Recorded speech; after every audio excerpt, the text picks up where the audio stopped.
our third storyteller tonight. She won when the theme of the Story Slam was heat. She won with heat. Let's welcome our third storyteller, Vanessa Valerio, everybody. Vanessa!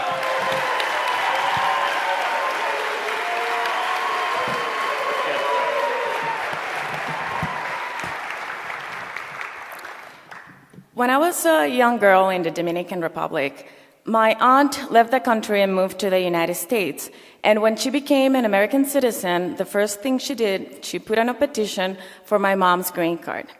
And my mom that day sat with my sisters and I and said, "Girls, this year we're moving to the United States." Well, we did not move that year. The next year, she sat with us and she's like, "Girls, you need to focus on learning English because this year we're moving." And no one in my family was happier than me because I was watching a lot of American TV. And I was like, yes, I can't wait to have that American life. And also, it was a big possibility that I might be going to prom with Zach Morris. Because in the DR, we have a lot of Slaters, but not that many Zachs. It was very exciting.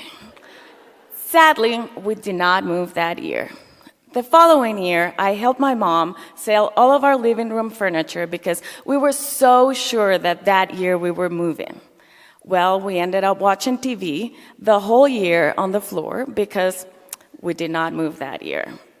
Many years went by. I became a young adult, I had a job and a life in the DR.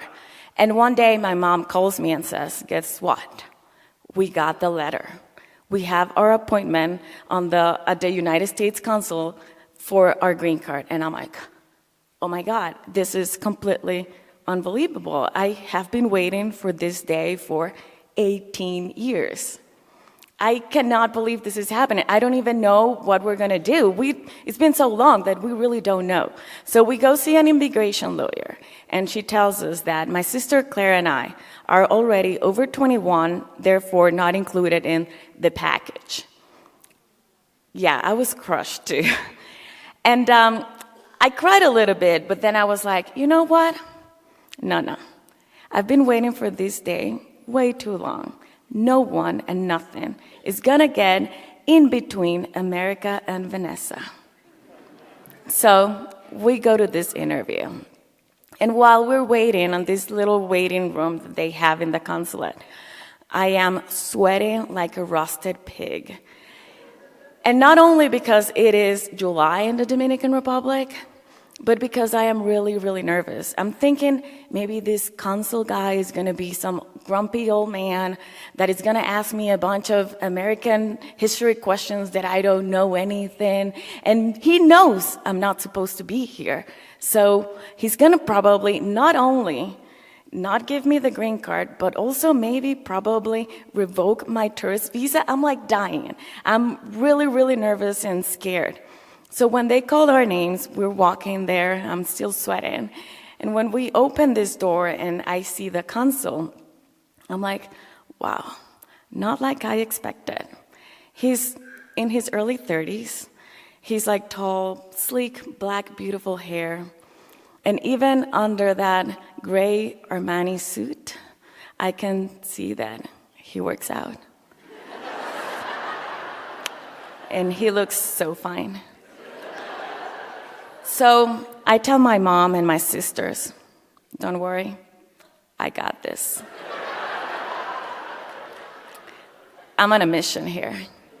So I start talking to this guy. I need to be like the friendliest person, and I need to talk a lot, I think. So I tell him a lot about the thing that I know the most in the world, American pop culture. Turns out that we're both Seinfeld fans, that we like the same type of music, and we even went to the same Incubus concert a few years back. And just like that, we walked out of that room with our brand new green cards. And last year, after being in this country for 10 years, I became an American citizen. And that year, I reflected on my journey.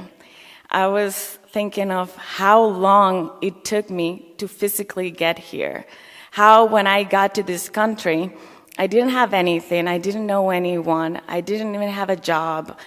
And now, after 10 years, I not only have a job, I have a great career, I have a lot of friends that I consider family, and this country has become my home. So I also reflected on what this experience taught me, and I think that the most valuable thing I can get of this is that when life gives you opportunities, you freaking take them. You follow your gut and you take them no matter what other people tell you. So that day, I celebrated my citizenship by eating a lot of fried chicken, a buttery biscuit, and drinking a lot of Bud Light. Because I'm an American. Thank you.